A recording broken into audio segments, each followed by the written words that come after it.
Boa noite a todos. Boa noite. Eu agradeço a oportunidade de estar aqui e espero que a mensagem que eu trouxe seja proveitosa para todo mundo, como eu imagino que vai ser para mim. Porque eu sempre falo, que nós temos que lembrar que os ouvidos mais próximos da minha boca são os meus. Então eu falo primeiro para mim, depois se servir para alguém, vocês aproveitam. Então vocês sejam caridosos e jogam fora. Eu vim falar hoje um pouquinho sobre esse livro aqui, ó. Ele chama Sinal da Vitória, é de J.W. Rochester, eu não sei como é que fala. Ele foi traduzido, pela Federação Espírita Brasileira há bastante tempo já. Ele era um romance da época romana e esse é o espírito, um conde J.W. Rochester, e foi uma médium, Vera Krjanovski, tá? Bom, ou traduzido ou editado, sei lá. Vamos lá. Por que eu achei interessante nós contarmos um pouquinho dessa história hoje? Essa história, ela conta um pouquinho sobre a civilização romana, e a civilização grego, e como eram os costumes daquela época. Faz alguns meses, ou anos, não sei, que eu percebi que nós temos muita desinformação rolando em todos os campos. E a partir do momento que a gente não sabe o que é verdade e o que é mentira, a gente tem que voltar no tempo para a gente começar a estudar e para a gente começar a se situar no dia de hoje. Então foi isso que eu fiz. Então eu participo de vários grupos de estudo e nós voltamos lá atrás, estamos estudando coisas desde a época de Sócrates, para que a gente possa tentar se achar no dia de hoje. E aí eu peguei esse livro para eu ler. Então é muito interessante. Ele conta, lógico que sempre tem que ter uma história de amor no meio de tudo, porque eu acho que homens e mulheres se envolvem mais quando tem aquela questão da disputa e etc, a conquista e tudo mais, para poder ler todo o enredo e tudo o que conta nisso. Ele conta a história de vamos dizer assim, um soldado. Eu vou usar alguns termos para ficar mais fácil da gente entender, que ele não era uma pessoa elevada moralmente, ao contrário. Então ele tinha diversos desatinos e com isso ele adquiriu muitas dívidas. Para que ele pudesse sobreviver de acordo com os parâmetros, com os padrões que ele tinha em mente, ele recebia dinheiro de um tio que vivia na Grécia, E esse tio tinha uma filha. E esse tio estava preocupado com o que seria da vida da filha depois que ele morresse. Ele estava para morrer.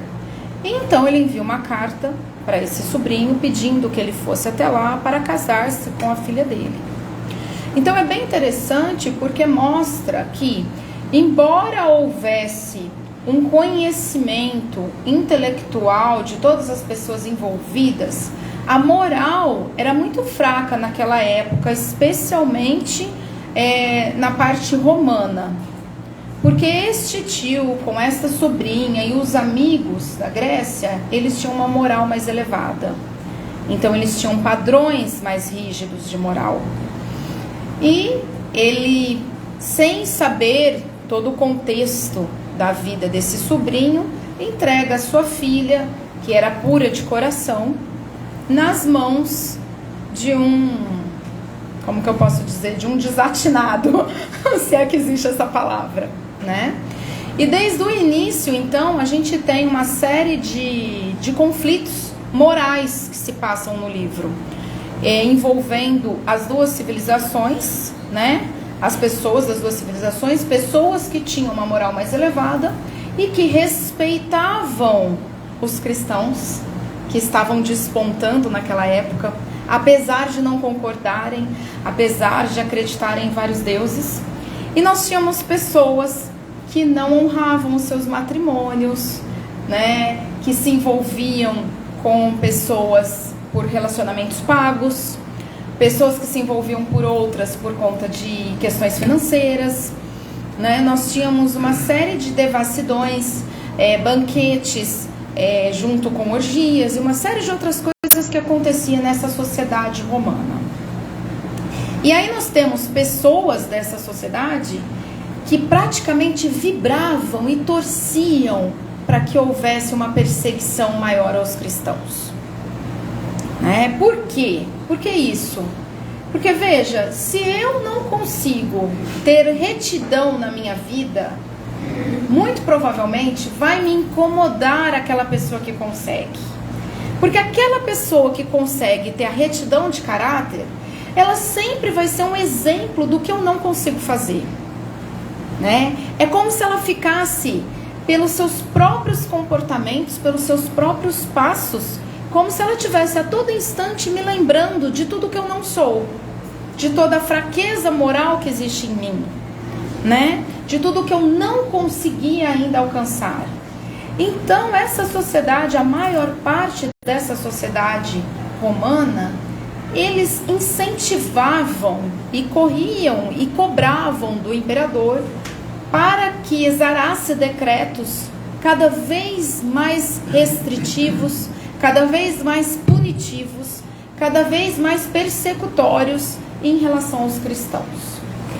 E as pessoas, é óbvio que isso a gente não vai generalizar, e eu não vou dizer que toda a sociedade romana era dessa forma, Afinal de contas, existiam muitas pessoas ali que tinham se convertido ao cristianismo, e muitas outras que a cada vez que havia um espetáculo público em que os cristãos eram sacrificados por conta da retidão de caráter deles e por conta da força moral que eles tinham em aceitar o martírio, aceitar os suplícios, aceitar, fosse as chibatadas, fosse o sacrifício em nome do Cristo, existia cada vez mais pessoas que se convertiam ao cristianismo, porque quando a gente estuda o espiritismo, nós sabemos que quando um espírito ele tem autoridade moral, os outros se sentem compelidos a obedecerem-no,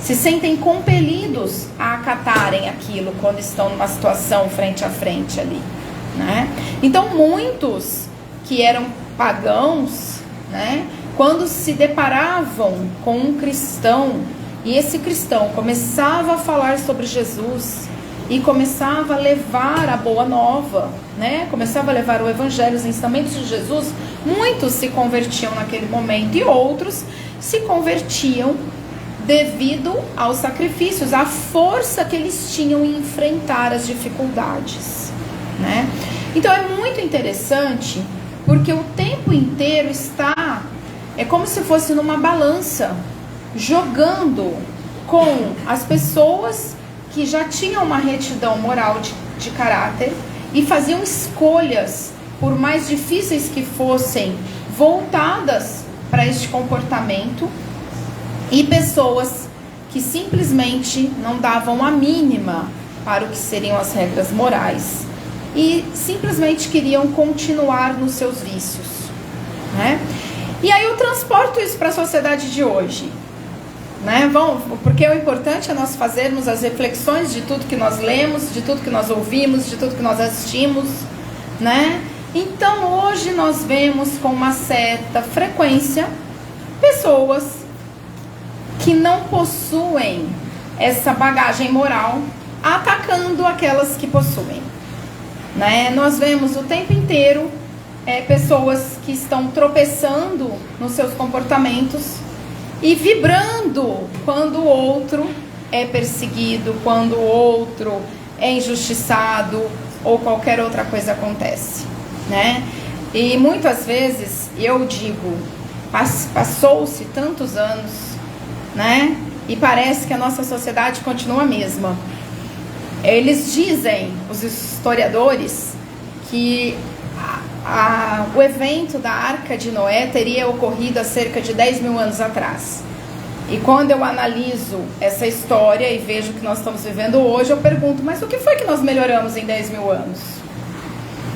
Bom, é importante nós lembrarmos de tudo isso, porque quando nós nos deparamos com situações que mexem com com os nossos corações, que nos trazem paixões, sejam elas de questões de amor, sejam elas de questões políticas, ideológicas, ou seja lá o que for, muitas vezes nós nos perdemos nas questões morais, né? Muitas comunidades, muitos povos, quando se depararam, por exemplo, com uma guerra, muitas vezes deixaram a moral de lado. E nós temos uma coisa muito positiva, é que as dificuldades passam, né? Os momentos difíceis passam. O ser humano é adaptável, o ser humano tem condições de superar as dificuldades. E quando acontece isso, o que é que fica? Fica o pensamento, a fixação, o arrependimento e a dificuldade de lidar com o fato de que nós, em determinado momento, nós saímos da retidão de caráter. Então, quando nós nos deixamos levar por nossas paixões, pelos nossos vícios, né?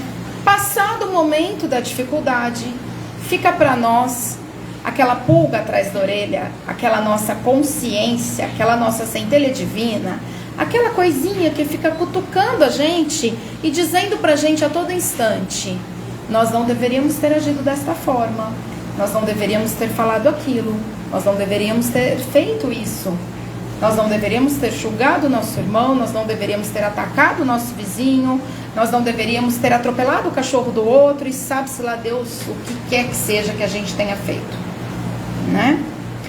Ou nós poderíamos ter escolhido um outro momento para esta atitude, nós poderíamos ter esperado um pouco mais, nós poderíamos ter sido um pouco mais pacienciosos e tantas outras coisas mais que não tem como a gente voltar no tempo, né? Embora existam alguns físicos quânticos que dizem que o tempo não seja linear, a princípio a regra é que a gente não tem como voltar no tempo, a gente só tem como ir daqui para frente.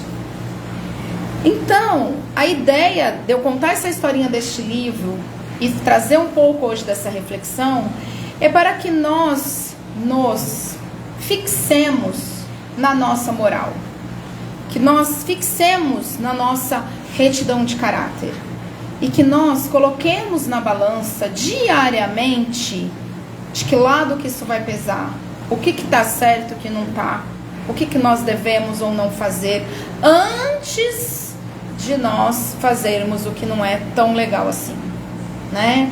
Muitas vezes nós ficamos pensando e martelando como é que nós vamos atacar o nosso inimigo, né? E nós martelamos isso na nossa mente. É a história do macaco, todo mundo já ouviu, né? Você vai o caminho inteiro pensando, ela vai falar que ela não tem um macaco, eu vou mandar ela enfiar o macaco naquele lugar, eu vou brigar com ela por causa do macaco, etc, etc, eu tenho certeza que ela tem um macaco. Então muitas vezes, antes de nós cometermos o desatino, nós ficamos já com aquilo na cabeça, imaginando como é que nós vamos brigar com o outro, como é que a gente vai falar. Mas se ele falar isso pra mim, eu vou falar isso pra ele. Se ele falar isso pra mim, eu vou falar isso pra ele. Se ele falar isso pra mim, eu vou falar isso pra ele. A gente se prepara com todas as armas, com todas as pedras. E por que não fazermos isso pensando o que é que nós não devemos fazer, né? Por que não pensarmos antes de tomarmos as atitudes e focarmos? Não devemos dizer isso, não devemos atacar dessa forma, não devemos fazer isso. Vamos esperar um pouquinho mais, vamos ter um pouquinho mais de paciência. Esses dias um rapaz mandou uma mensagem desesperado com alguém que postou um negócio num grupo que eu sou administradora. Você tem que excluir essa pessoa, porque essa pessoa é isso, essa pessoa é aquilo. E aí na hora eu olhei aquilo e falei, olha, provavelmente a pessoa errou na publicação, né? Eu tenho quase certeza que a pessoa não queria enviar aquilo no grupo. Vamos dar o benefício da dúvida, né? Fui lá, apaguei as mensagens da pessoa e disse, olha gente, vamos focar, tal, não sei o quê. Quantas vezes a gente para e pensa, será que aquela pessoa queria realmente me agredir? Será que aquela pessoa queria me ofender realmente? Será que foi esse o interesse daquela pessoa, a intenção daquela pessoa? Ou aquela pessoa estava distraída, simplesmente vivendo a própria vida, sem dar muita atenção aos outros? Eu costumo dizer que a maioria das pessoas estão simplesmente vivendo as suas próprias vidas, olhando para o seu próprio umbigo. E elas não estão pensando que você está ali e que o par é delas. E que às vezes elas precisam parar ali, mas às vezes elas não veem que você está vindo, que você está na via preferencial. E não é que ela fez aquilo de propósito. Não é que ela não respeita os sinais de trânsito. Não é que ela queria bater em você ou te atropelar ou qualquer coisa do gênero. É que ela simplesmente não te viu.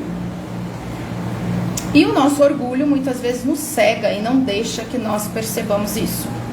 Então, cabe a nós, nenhuma das nossas atividades, vamos dizer assim, né, de tudo que nós temos que melhorar nessa nossa existência, seguindo os exemplos de Jesus, é focarmos um pouco mais na nossa moral. E eu vou ler só um trechinho do Evangelho, que o meu tempo está acabando. Na introdução do nosso Evangelho segundo o Espiritismo, que muitas pessoas passam batido e não leem, tá? No item 1, quando fala sobre os objetivos desta obra, ele tem um trecho que ele fala assim, ó. As seitas teriam encontrado neles suas próprias condenações, pois a grande maioria está mais ligada à parte mística do que à parte moral que exige a reforma de si mesmo. Aí ele fala assim, para os homens em particular, esta é uma regra de conduta que abrange todas as circunstâncias da vida particular ou pública, o princípio de todas as relações sociais baseadas na mais rigorosa justiça. É, em resumo, e acima de tudo, o caminho da felicidade que virá, uma ponta do véu erguido diante da vida futura.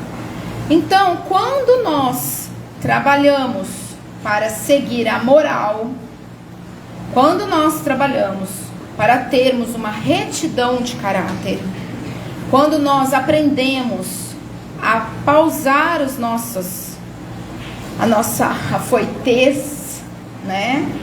Nós evitamos problemas futuros e nós vamos melhorando a nossa existência. Isso está em todos os aspectos da vida, seja particular, seja pública. E acima de tudo, nós vamos a caminho da felicidade e levantando o véu de uma vida futura. Então, início de ano, independente de como nós estejamos nos sentindo em relação a tudo que está acontecendo no país e no mundo, nós precisamos lembrar da nossa moral, do nosso eu interior e de como é que nós devemos nos comportar daqui para frente.